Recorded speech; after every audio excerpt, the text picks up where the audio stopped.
အားလုံးပဲမင်္ဂလာပါဗျဝါဆိုဝါကောင်ရီဖောင်ဖောင်မြန်မာပက်ကရင်ရဲ့စရုပ်ဓာတ်မြောက်လာဖြစ်လို့ຫນွေနဲ့မိုးရသည်ပါဝင်တော့လာဖြစ်တယ်ကစုံနယုံလာများကဲ့သို့အပူရှိန်မပြင်းထန်သောမိုးအေးလေအေးနဲ့ကြုံရသောဝါဆိုလာရဲ့မိုးရီဟာလွန်စွာများအေးများလို့နေတယ်ဝါဆိုလာပြောင်းမိချောင်းဖွေးဖွေးမိုးအေးအေး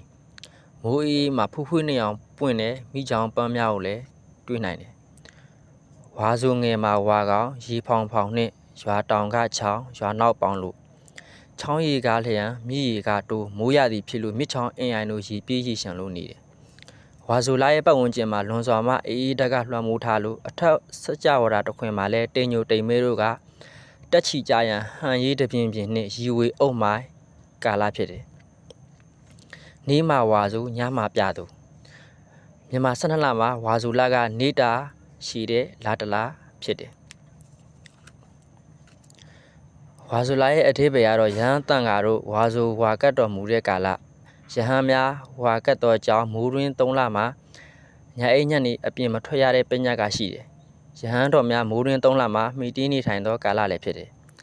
တတိတောထွက်ဓမ္မဆက်တစ်ချက်ပြရိကပရိသတိယူတော်မူခြင်းတောထွက်ခြင်းဓမ္မစကြာတရားဟောခြင်းရေမိရေအစုံတကူပြရိကပြတော်မူခြင်းလွန်စွာမှထူးခြားတဲ့စုဝေးရာဝါဆိုကာလဖြစ်ဝါဆိုလိုက်ပြည့်တရက်နေ့မှာတော့ရဟန်းတန်ဃာတော်များဝါကတ်ကြတယ်ဝါဆိုဝါကတ်ကြလို့ဝါဆိုလကိုလာမြတ်လို့လည်းခေါ်ကြတယ်ဓမ္မစကြာတရားတော်ကသစ္စာ၄ပါးတရားတော်ကိုညွှန်းဆိုထားသောကြောင့်ဒေသနာဖြစ်လို့ပိဋကတ်သုံးပုံရဲ့အနှစ်ချုပ်တရားလည်းဖြစ်တယ်ဗုဒ္ဓဘာသာဝင်ယဟန်ရှင်လူအပေါင်းတို့အာယုံစိုက်ပြီးတော့ရွတ်ဖတ်တဲ့စေတဲ့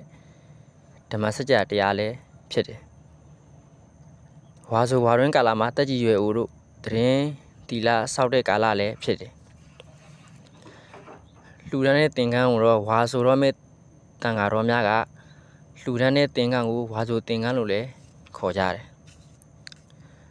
လာမြတ်ဝါဆိုကတော့ဓမ္မစကြာရွတ်တန်အနတ္တလက္ခဏာတုတ်ပွားများတန်တဲ့အတူတက်ကြည်ပူဇော်ပွဲများဝါဆိုသင်္ကန်းကလှူပွဲများကောက်ဆိုင်စွမ်းရည်ပြိုင်ပွဲများပတ်ဝန်းကျင်ထိန်းသိမ်းရေးများနဲ့ဝါဆိုကာလလုပ်ငန်းခွင်ရှင်သောကာလလွန်စွာမှချီနူးစရာလိမ္မာရေးကြရင်ကြီးဖွဲ့ရာဓလေ့များနဲ့ပြည်စုံနေသောလဖြစ်လို့ထူးခြားတဲ့လတလားဖြစ်ပါတယ်ဟုတ်ကဲ့အားလုံးကျေးဇူးတင်ပါတယ်ခင်ဗျ